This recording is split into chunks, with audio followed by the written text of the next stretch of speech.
Ja, ek is Koos Jonker.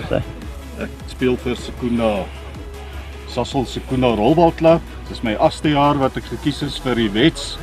Van Mpumalanga. Dit is 'n voorreg vir my om vir die provinsie te speel. Dit was een van my oogmerke om gekies te word.